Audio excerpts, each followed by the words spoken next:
Amy Klobuchar, a CNN presidential town hall, live from New Hampshire. It is time to take back our democracy. It's time, America. Don Lemon moderates tonight at 10 Eastern, only on CNN.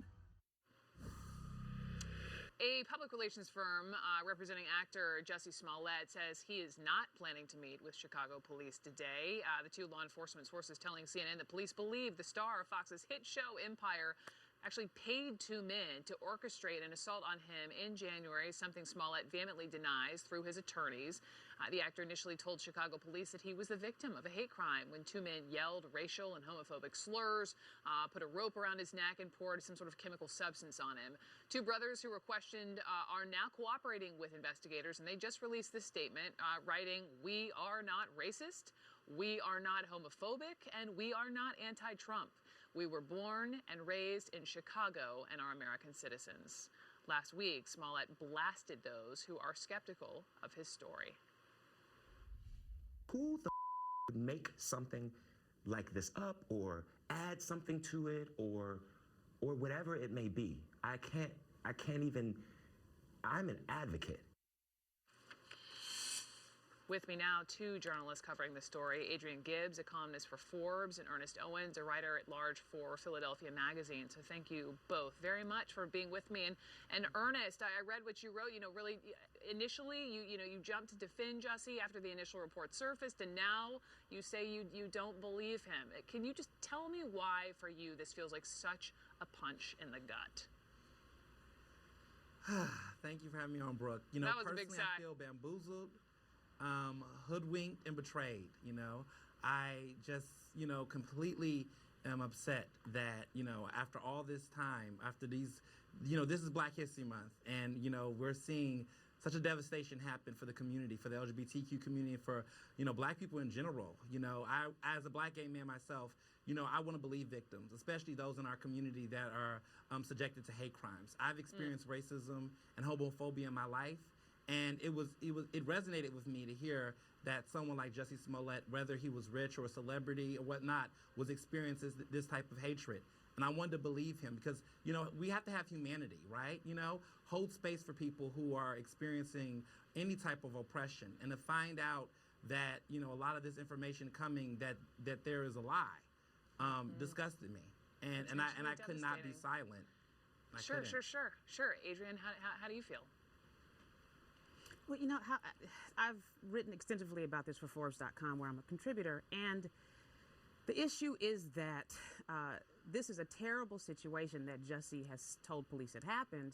The other issue is that there have been so many leaks to different media from the police that now none of us really know what is the full and total way that these events have gone. So at this point, I'm personally feeling, and the people I've interviewed have echoed this as well, that you just need some charges to come forward. We need the police to come forward, put a name to it, and to say whatever it is or whatever it isn't. And given that Chicago police have had kind of an interesting history with people of color, it's just a really tough thing. I think Ava DuVernay tweeted yesterday about why the should you Laquan believe McDonald the cover police up. department? Right. Right. There are some people that think that's the issue with.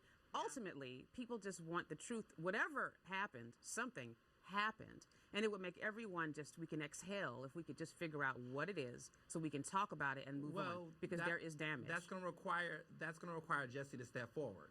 I mean, I'm a journalist, and for me, accountability starts with the person who's calling out the shots. He got on Good Morning America. He gave us this sob story. And now all of a sudden he doesn't want to cooperate with police today after an entire weekend. Where'd they do that at? I'm looking at it with a side eye, All this information has come forward, and now all of a sudden he doesn't want to cooperate with police. He redacted, what does he information say? and phone messages. What do you want to hear him say? If, in fact, and this is the if, he made this whole thing up, how can he right this wrong?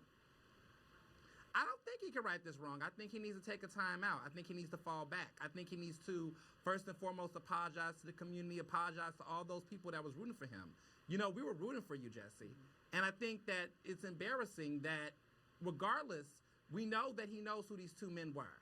We know that these two men were on the scene of the incident. We know that these two men at their house there is information that suggests and points the finger to them. They don't have any reason to lie. I mean, they've literally said that he is giving them $3,500 to go to Nigeria and $500 to get back. They're two black men, so these are not white men, and they are men who clearly supposedly are homophobic because they've been friends with Jussie. So he claims that he didn't know who these men were, and that they said this is mega country. I'm just trying to figure out where's the confusion here. So he needs to cooperate with police. Well, he needs to come clean, Ernest, and he needs to fall back. Go ahead, Adrienne. You know, Ernest, I think the confusion comes in because we've heard so many versions of the story, and for some of this, we as media are so many versions from Jussie. So many different versions from Jussie. We've heard versions. We there are can't lots keep of up. media entities that are aggregating information, and that is sometimes the problem with aggregated news. When you aggregate news and you didn't take the time to report it yourself, you might not know the full text of whatever's happening. People are quoting Right. so-and-so, quoting the next one, quoting the next one. Right. I do think that is where a lot of the confusion initially came from. Agreed. Now we just And need there's to also wait aggregated on lies, the Chicago too. Police You know, there's Department to come aggregated lies. forward and just say whatever it's going to be. That's what I'm waiting on. The Chicago Police to say, according to us, this is actually what happened, or according to us, we can't figure it out and we need more leads. So there's got to be a way to squash this, to end this. Sure, they've got to lay out the facts. Right, and They've it got to starts complete with their Jussie. investigation. It starts with Jussie being accountable. And Ernest, I hear you on that he needs to fall back. I feel the passion from both of you all, Ernest and Adrienne. Thank you so much. This is what everyone is talking about. This story. I appreciate both of you. Now to this, a top U.S. military commander has just arrived in Afghanistan for a surprise visit.